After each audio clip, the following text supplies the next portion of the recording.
Hey, everybody, welcome to Dev Better, the show where we talk about problems that we have seen in our time as a software engineering consulting firm. Today, I am super excited to talk about how to learn a new framework when you have no time to do so. And we have a really cool conversation with two of my favorite people on the show here. Why don't you guys take a second to introduce yourselves? We'll start with Jordan. Hi, my name is Jordan Welch. I've been with 7Factor for about a year now. I'm an engineering manager, and I've been leading up this project that we're going to talk a bit about today. Cool. Hannah? Yeah, my name's Hannah. I'm a software engineer. I started working at 7Factor exactly a year ago, actually on the same day as Jordan. And we were thrown into this Flutter project together, and I've been working on it since. Cool. Very excited to have you all on. Thank you guys so much for being a part of this. So let's kick off in usual Dev Better fashion. I'm going to talk a little bit about the problem that we have to solve here. And what we want to talk about is how do we build time into our engineering cycles to learn a new framework? In today's high velocity development world, engineers spend most of their time reading code and figuring out how to build features. But our field is rapidly changing, and with new technologies come new opportunities to leverage modern programming languages and modern framework design, which has changed a lot. Unlike traditional engineering disciplines, the field of computer science is constantly reinventing itself at the speed of light. We must allow for time for our engineering teams to breathe and catch up to how quickly our field is accelerating, or do we? That's the interesting problem we want to solve today. We recently had a project with a major client where we were required by their architecture team to develop a mobile application using Flutter. There was only one major problem. None of our developers had any experience with Flutter or Dart for that matter. In most cases, this is a death sentence for any consulting team. And by normal standards, we should have just rushed to market looking for a professional senior Flutter developer and staffed them on the team in order to sell the gig, and probably failed in the long run. But instead, we challenged our client, hey, we can learn it or your money back. Okay, so we really didn't offer to give them their money back, but we decided to take a risk if our customer would also take a risk, and take a risk they did. The project ended with a roaring success. We deployed to production on time, we wrote unit tests, we refactored, and we received some of the highest praise that we've ever received on a client project. Why? Because we believe that software engineers don't have to be experts at the frameworks they're using if they employ a few simple patterns. First off, allow yourself time to make mistakes and plan on refactoring. Any new framework will have bugs, and we have to sort out the right way to solve those problems with appropriate workarounds. Number two, don't compromise on writing tests. Without tests, we don't know if our software is working apart from actuating the software manually. If you do that, you're going to be buried by deadlines. So we need to take the time up front to write the appropriate tests for the project. And then finally, hire engineers with a genuine curiosity for our field and who are anti-fragile when the gravitational constant changes. That happens in our world frequently. New frameworks, new ideas come out all of the time, and we have to adapt to them and embrace change very quickly in our field, which is very unique to computer science. I want to take the time to have members on our team riff on some of the things that they did to ensure the success of themselves and the project. So in typical Dev Better fashion, I have a few discussion questions that we're going to go through, and we're going to open it up to Jordan and Hannah to have a conversation about what they did to ensure this project ended as a roaring success. So question number one, how do we take the time to learn a new framework while the bus is rolling down the hill, so to speak? Jordan, why don't you open us up and let's just have a lively conversation? Yeah, so I think it's really about getting kind of started on the right foot, and then being willing to see where you didn't get started right. So I think a big boon for this particular project was coming into it knowing that we were going to be working on this new framework, and we're asked to work on it from the client. We had our distinguished engineer on our team, Alex, did some work up front, kind of scouting out the framework, doing some general looking out of what state managers to use, kind of what patterns. So we were able to come into the project with a bit of an idea to start, right? Just we didn't need the whole team to ramp up, but we had kind of a bit of pattern, a bit a template to follow. But then when we actually jumped into it, we started the project all together as a team. We did a lot of mob programming, really having everyone looking at it so we could decide on things together, think differently about patterns, ways we wanted to approach things. But then once we started, the main thing we were willing to do is kind of constantly refactor how we were doing things, realizing, actually, Dart really would rather us do things this way, going back to those best practice docs that Dart provides and Flutter provides, and really using those as a inspiration for places where things aren't working. Why don't we try it this way? Or this pattern's no longer serving us. Let's change. Being willing to see where we did make, I wouldn't call them mistakes, because the best thing about software is as long as the program runs, it's not a mistake. It's just something you can make better. But we just kept improving, kept building on those patterns we had originally, sometimes swapping out things entirely, but just continuing to move forward and provide more value as we went. Yeah, they're only happy accidents, right? In software. Yeah. So Hannah, what do you think? What are some things that you encountered while you were trying to learn this thing as the bus was rolling down the hill? Yeah, well, I think the biggest thing is kind of having the right mindset about it. So I find you don't really need framework engineers. You just need engineers who are really motivated to figure it out and ready to learn something new and to be resourceful. And I think back to the first week we were starting on this project, like day one, we were getting our environment set up and practicing demos and looking at examples and just being proactive and familiarizing ourselves with Flutter. And then, you're a week or 2 weeks in and the backlog gets formed and you actually have work to do. So you start on the project and you don't know everything up front, and that's okay. The learning doesn't stop for us. We're still learning the framework and being resourceful, but it's parallel to our development. And I think like what Jordan mentioned with the refactoring, what it looks like is you might be developing a new feature, but you refactor and you experiment with that same area of code that you're working in. And then the code evolves over time. So it's not just taking time up front to learn the framework, it's having the mindset to continue learning the framework every day as you go. That's awesome. I love that. And I think that's crucial to even folks who have known a framework for a long time. So if you're into C# or Java, Rails or Laravel or whatever, there's constant changes coming in each of those as well. So there's always this consistent learning that has to happen when you're working in a framework. And it's no different if you've never seen it before. The only big difference is, like you said, genuinely curious engineers are going to dig in and say, this is cool. I want to learn this. This is fun. Even though Dart's a little bit weird, it's kind of a neat language. And I was very impressed with the team's ability to walk in and figure things out. Like, this is one of the first projects we've had like this, where we convinced a client to just give us a shot when we weren't like a professional Flutter shop. And it went amazingly well, right? And that's because we have amazing engineers that just want to learn stuff and they want to tear in and use good techniques like refactoring and test-driven development and all those things to make a product come to fruition. So that's awesome. What are some non-negotiable items that you all think were crucial to your success? And I imagine this is going to be a long set of answers here. We've hit on a couple of them here and there, but I want to dig in. I want you guys to give me specific examples of some things that you think were critical to you all being able to get this right. You mentioned like Alex and some other things. So what do you think? Hannah, let's start with you. What do you think are some non-negotiable items that you think are critical to your success? Yeah, so I think refactoring, like we said, and then just creating space for the code to evolve and get better over time. Because it's a new framework, you're not going to have it perfect the first time around.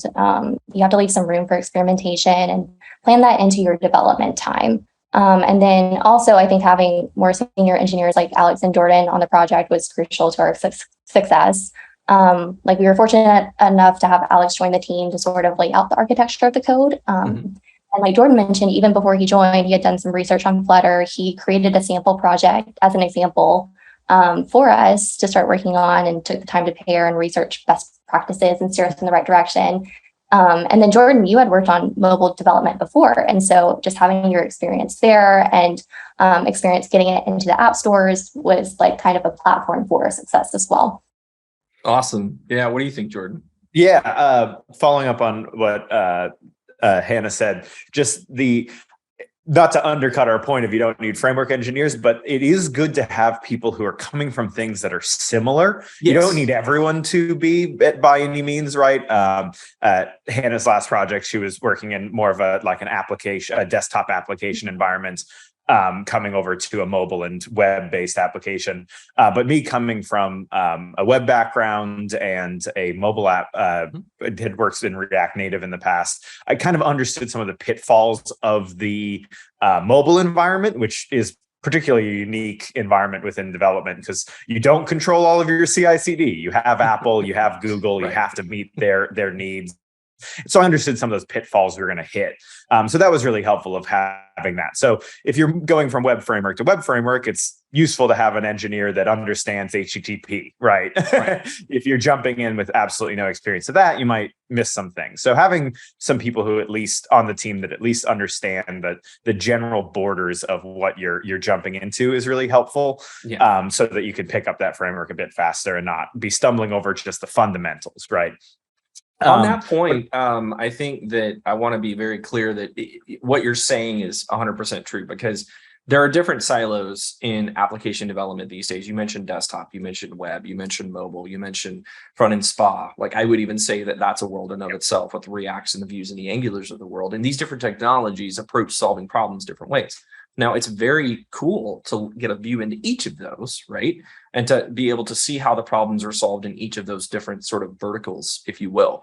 But there are still fundamental ideas that translate and map to each one of those frameworks that you can use to learn how to actuate the apparatus. But the context, like of mobile development, because that came from mobile too, the context of mobile development is totally different than the context of a web app. And how you scale a web app is totally different than how you scale a mobile app. You don't scale mobile apps, right? You just make sure you don't write garbage code that runs slow, right? Otherwise that tanks the battery, which is like the critical sin of mobile development is never, ever tank the battery, right? And these are ideas that are important for each of those verticals. And I 100% agree and would love and want to shine a spotlight on. It's very important on these projects that you have an individual or a group of individuals that have the context that you're looking for, like T-shaped, if you've heard of the T-shaped idea, where you have developers that are super deep in one thing, but they're very broad across multiple other things. And that's extraordinarily important to having a functional team that can operate in Venn diagrams and that can switch and move and go between different projects, which for a consulting firm is kind of required. Otherwise, I'm pigeonholing myself to just being a .NET shop, and that would be boring. And then for some kind of more technical things that really were helpful, and these might seem common sense, but are not common sense for everyone. Just we came in with a linter. That was turned on with a bunch of the defaults turned on. So it meant that as we were going through, and a linter warning popped up, and we go, then you go and you look at it and you realize, Dart is opinionated about this. They think don't use a Lambda or a tear off will do, just use the framework the way it wants to be used. And then kind of if we found a linter rule that didn't serve us, we could disable it. And we'd usually even write the reason why, like it didn't work with our state manager as well, and it was causing a lot of unnecessary code. So just something like that. Then code reviews, having code reviews that everyone jumps in on and are public and people are looking at, leaving those comments in GitLabs, having that sitting there for us to look at and review and figure out, we want it to look this way, and each of us learning from each other's not mistakes, but again tries. If you, for instance, Dart is really opinionated on trailing commas. If you don't have a trailing comma, it formats code one way. If you do have a trailing comma, it formats it differently. Have that fixer turned on your IDE that just is formatting your code to a standard you've set out. So be willing to change that linter as you go, but just being able to have something that's a baseline that just gets you writing code the way that the language and framework expects you to. Right. Be able to adapt, right? Hannah, you mentioned mob programming. Talk to me a little bit how that impacted you, especially coming from a desktop application and walking into mobile, which are two completely different worlds. I love mob programming for these types of exercises. So how did that impact you and how did that accelerate you? Well, at the very beginning of the project, it was me, Jordan, and Amy. And so we would hop on a Slack huddle and do mob programming together. And that was super helpful whenever you're first getting integrated into like a new platform and just working off of each other's experiences and learnings. Yeah, that was great. Yeah, I love it. And mob programming is an underutilized thing in our industry because a lot of people just view it as incredibly inefficient.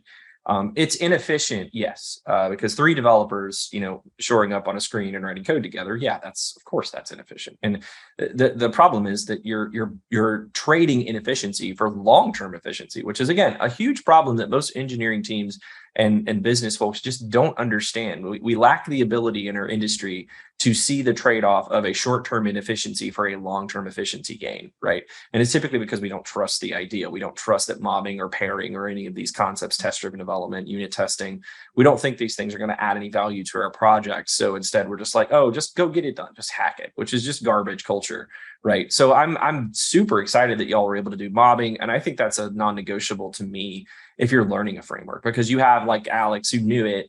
Well, early on, it was just 3 of you who didn't know it. And you're just jumping in and digging in and saying, hey, let's just figure this out together. 3 heads are better than 1. So let's get there. And by the way, I will point out to the audience that we did deliver on time, despite the fact that we mobbed.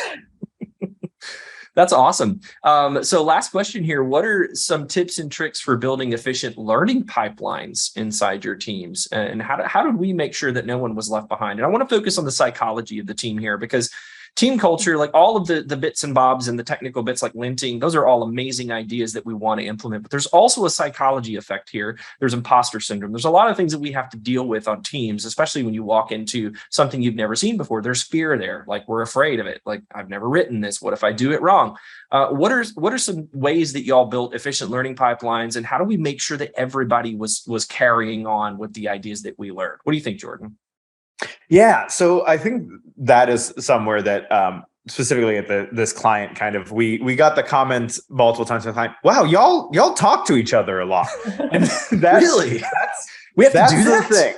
It's really that simple. And I mean, but that being said, I mean, it's not always simple, but it is that simple at the same time that we have a vibrant Slack channel going, just being able to say, hey, I just found this thing. Have anyone else tried this? Like, how about you try this? Having an MRPR go up that is changing some patterns. Post it in the channel, say, hey, everyone should take a look at this. I'm changing something that's going to affect you, and I expect you to jump into this. Or if you have comments that we shouldn't change this, jump in and comment there. So just that kind of constant communication, I think, was by far the thing that kept learning up. That if you have a bunch of people learning in isolation, I mean, they can only move so quickly, and they're learning different things, maybe making different decisions.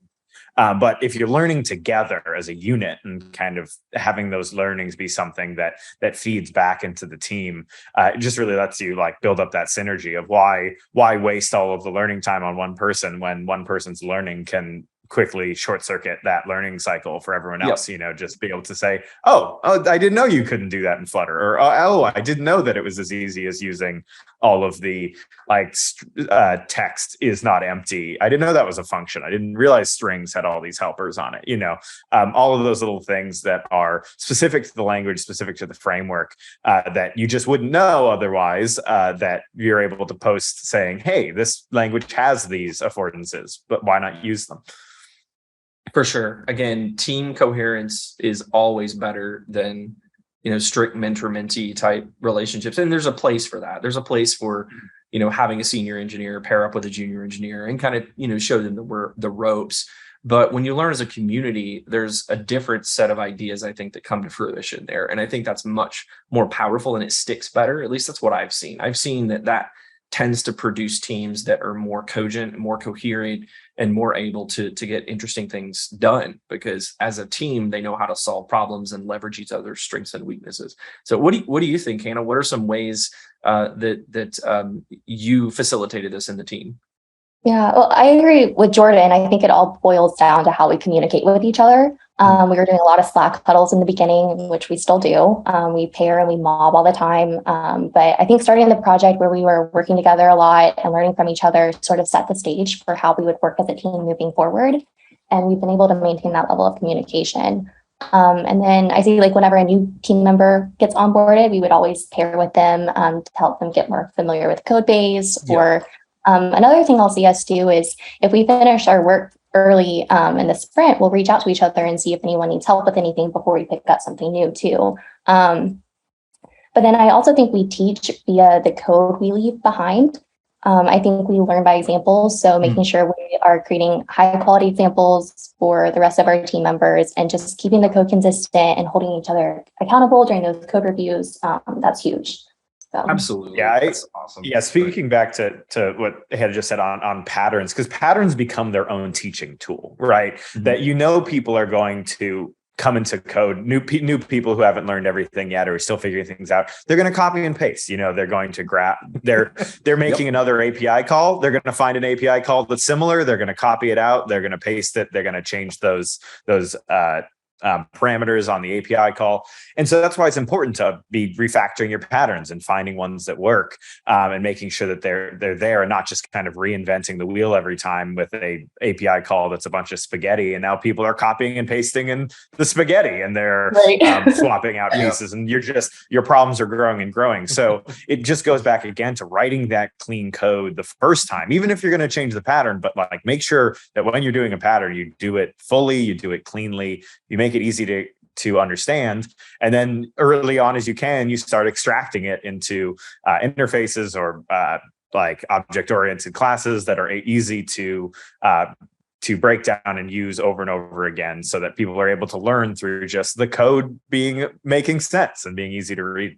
Awesome. So just to bring it home for us here, software development is iterative. It turns out that learning is also iterative, right? Anybody that's gone through college knows that. Late nights of studying and failing a math test, and then you get better the next time, right? Well, at least that's how it worked for me. So what that tells me is that in order to create teams that are constant and consistent in their learning, you have to allow them the ability to iterate, right? What are some things that allow our teams to iterate?